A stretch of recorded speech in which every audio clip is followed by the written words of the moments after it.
Coming up next on Small Town Big Deal. Head 'em up. Move 'em out. It's a wild pony roundup, Eastern Seaboard style. Then it's time to pony up at the auction. Meet the children who are hoping against hope they'll have the winning bid and take home the pony of their dreams.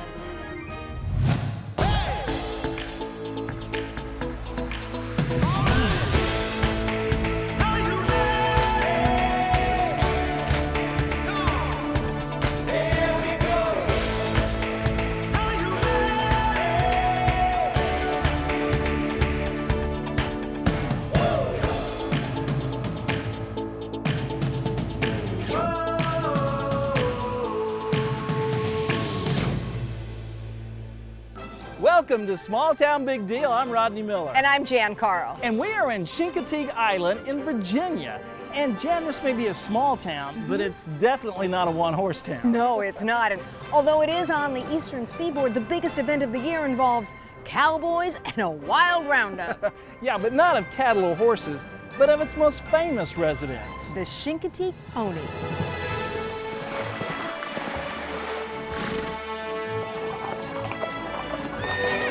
Here on the island, their cowboys are actually called saltwater cowboys. And the roundup involves a quarter-mile swim across a channel in the Atlantic Ocean. This annual pony penning of the wild herds happens in Chincoteague, Virginia, a beautiful small town along the East Coast. It's located less than 200 miles southeast of Washington, D.C. Population just under 3,000. But for 1 week every July, the town grows by tens of thousands as people pour in to watch this dramatic event, many of them hoping and dreaming to take home a pony of their very own. Now the swim might sound familiar to you. It became famous after this popular award-winning 1947 children's novel by Marguerite Henry was published. Then, even a movie based on the book was released. When I was a little girl, I read Misty of Chincoteague and Stormy, Full of Misty. Then there was Sea Star, and I still have those books. Those books have captured the hearts of school children for decades. But the curiosity about this centuries-old herd extends to adults as well. The wild ponies live on nearby Assateague Island, and they are tough, surviving centuries of severe storms, scorching heat, and poor quality food.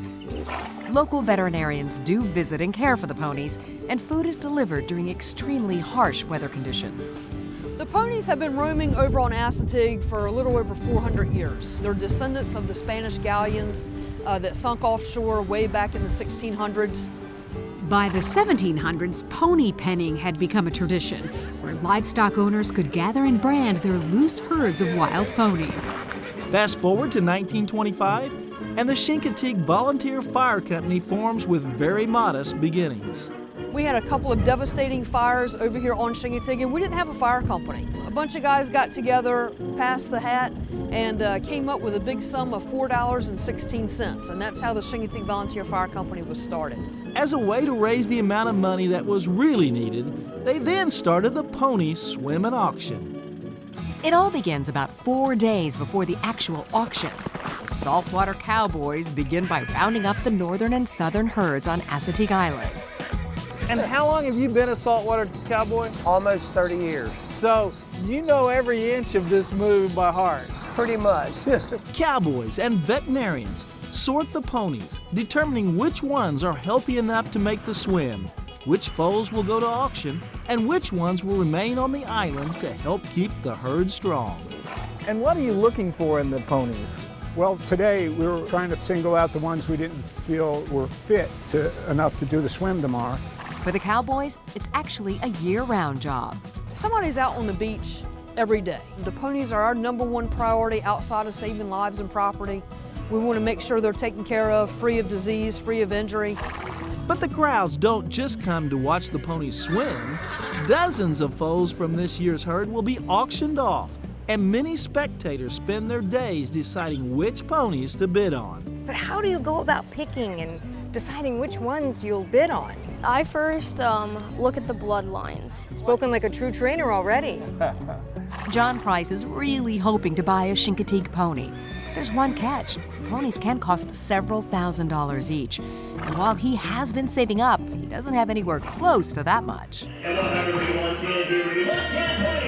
That's where this auction comes in to help. Every dollar raised here goes to what they call the Feather Fund. The Feather Fund is a group that helps children purchase ponies every year, and it is a way of us giving back for all the things in our lives. Children from all across the country apply to the Feather Fund to gain extra funds to buy that dream pony. Only 2 or 3 children are chosen each year. But if you can't take home a real horse, what better thing to take home a model painted like one of your favorite horses on the island? That's right. And knowing that that money is going to help a child have a pony that might otherwise never be able to have one.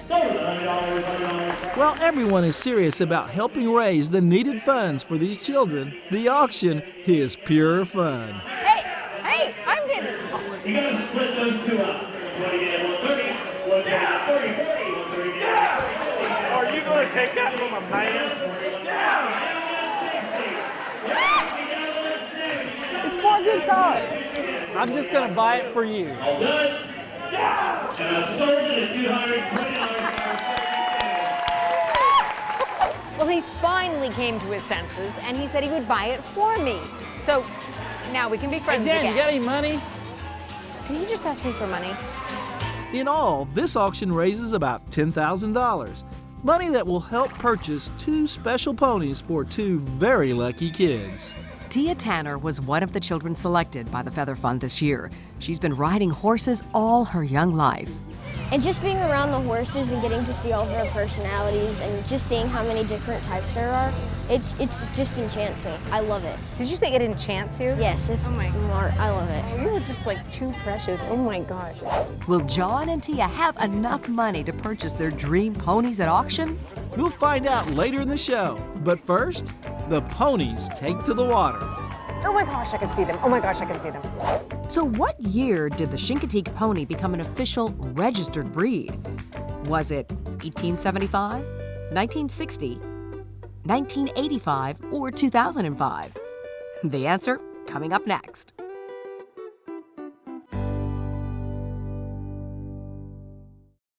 Welcome back to Small Town Big Deal. So what year did the Chincoteague pony become an official registered breed? If you guessed C, 1985, you are correct. Welcome back to Small Town Big Deal. And you know, Jen, I think this is kind of shaping up to be your dream episode. Well, you know, Rodney, it has always been my dream to come here. You'll soon see I am hardly alone. It's the morning of the famous Chincoteague Pony Swim, and the weather is terrible. Hours before the ponies make their famous swim across the channel, thousands of people gather to watch. And many are willing to wade through the muck and mud to get the best view possible. So we're just kind of glad that we have the media passes and we're up on the dock because people have been up to here in mud. Yeah, we've seen a lot of people fall in the water, but there's a lot of excitement here. They don't care. To always ensure the safest possible swim, the U.S. Coast Guard checks the water, and then, just at slack tide, the moment when there's no movement in the tidal flow, we get the signal that the pony swim can begin. Oh, there goes the flare! There goes the flare! See, they're coming now. The saltwater cowboys are there to keep them together and to safely pick up any who might be lagging behind. Does it ever get old? No, no. I get old and I get tired, but the experience never gets old. I bet. Can you see them, Jan? Look at them swim. I mean, they're like... This is what Cowboy Bill is talking about. We get our first look at the herd in the water. Oh my gosh, look at those ponies swimming. Even the little ones are swimming. The Chincoteague ponies are made up of 2 separate groups from the Virginia portion of Assateague Island, the north and the south. But on this day, they are all together swimming for shore. Oh my gosh. Oh, that is so cool. As soon as those ponies go in the water, I'm standing here with cold chills because the crowd goes absolutely nuts. And it is just wonderful to feel that excitement from the crowd. Jan loves this kind of thing, and rightly so, but don't tell her, but I'm having a great time too. This could be a turning point for Rodney. A few less tractors and a few more ponies. Oh my gosh, look! Watching these ponies really is a rush, and it makes me think of all the ponies that have made this swim every year since 1925.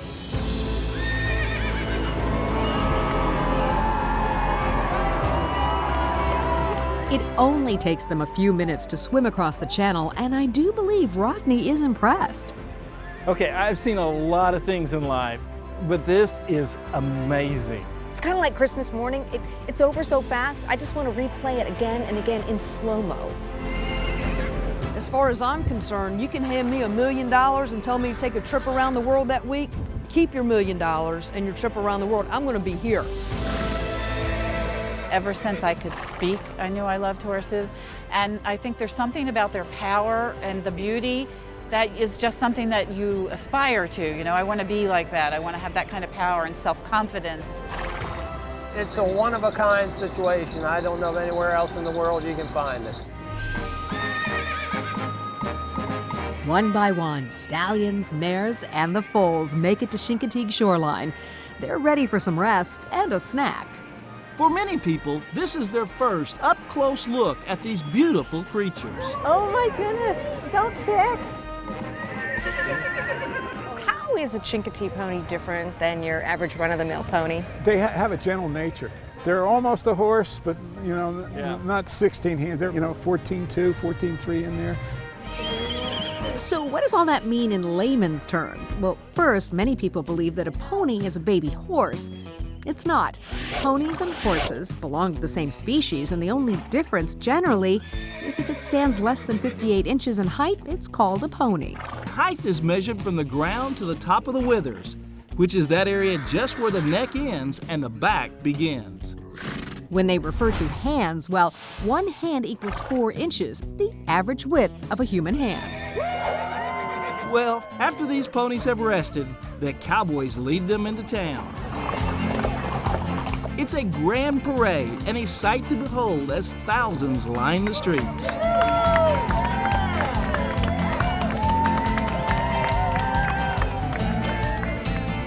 I think we got a rogue pony. Go. Now watch out. Hey, buddy, come on back.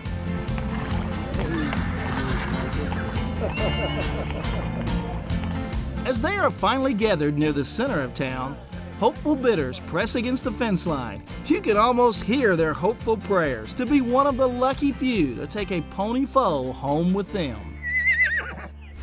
Coming up next, the ponies go up for auction. At 7 here, what do you make? Will John and Tia have a winning bid and get their dream ponies?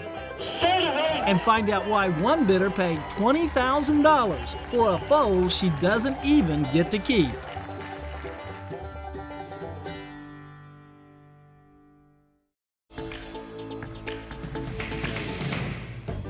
Because of where they live, the ponies have a high amount of salt in their diets.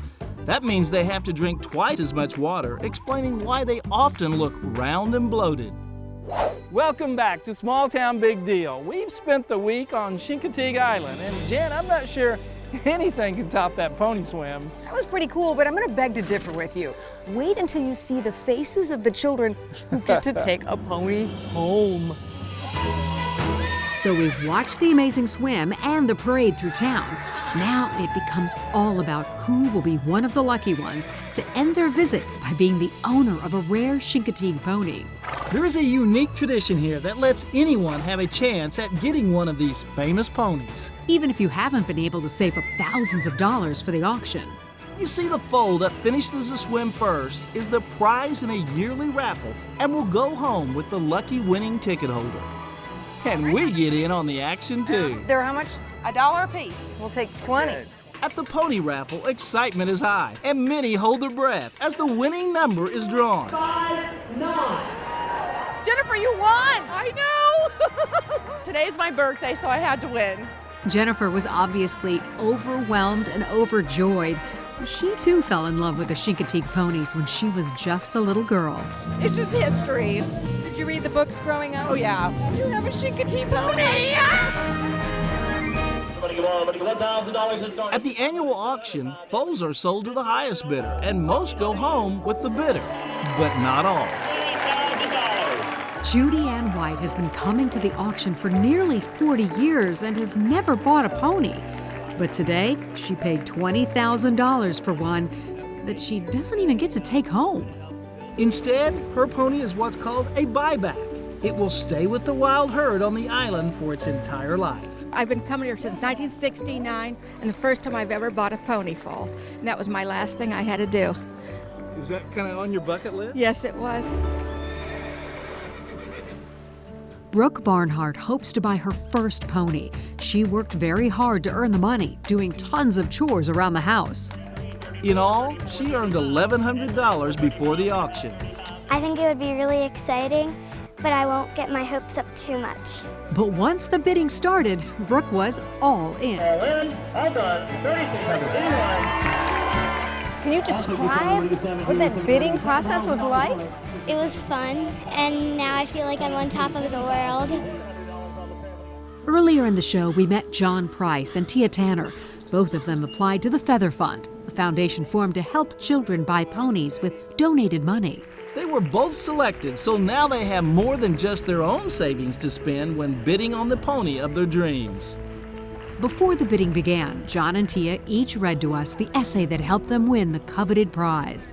When I was 10, I read a book called Misty of Chincoteague. I had the time of my life on that horse. From that point on, my life would change forever. I have purchased a classroom set of Misty of Chincoteague that I will allow others to check out. I started taking riding lessons to relax and just enjoy life. Also, I have purchased a trailer to transport my pony to and from schools to encourage literacy. I plan to go to college to study equine science and become an equine trainer. Now all I need is my very own pony of Chincoteague Island. But there's no guarantee that they'll get the pony of their dreams. They could get outbid. John is up first. Once the bidding started, John got a little carried away. Did you realize at one point you tried to bid against yourself? I had a bid in and I was so overwhelmed I could barely hear the auctioneer, so just make sure. You're winning 3,600 all in, all done.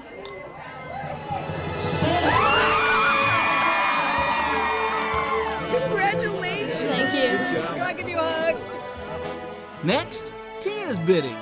And while she did not get her first choice, Sold it, Eddie. she did have the winning bid on the second pony she bid on, and it was still love at first sight. And with every sold from the auctioneer, there's a new love story of a pony and a family. In all, more than 50 ponies sold at this auction, raising more than $200,000 for the Chincoteague Volunteer Fire Company. Since the auction, we received these pictures from John's family. He and his new pony, Riptide's Bandit, spend nearly every waking hour together. And even some sleeping hours together. What a great sight to see, a young boy's love for his new pony. Now that truly is a big deal. Welcome back to Small Town Big Deal. We hope you've enjoyed this episode of Small Town Big Deal. And you know, Jen, I know you loved everything that went on this week, but what's your favorite? All of it. But you gotta pick one. All of it. I can't. I know. Well, I love the ponies' faces and the kids' faces. That's true. Those babies, those foals. Oh, and the kids that so wanted one. It's all I could do not to buy a pony at that auction. I know. That is so true. Well, if you've liked this episode, we certainly hope that you will like us on Facebook and check out more about Small Town Big Deal. I'm Rodney Miller. And I'm Jan Carl. Join us again next week when once again we celebrate the great stories from across America. This is a deep fried apple with powdered sugar and caramel. Cheers. Uh-oh. That is good. That is really good. That's really good. So our executive producer would like one. Okay. So what do you think? What do you I'll think? have another. What do you think? He's not even finished chewing and he's like, I'll have another.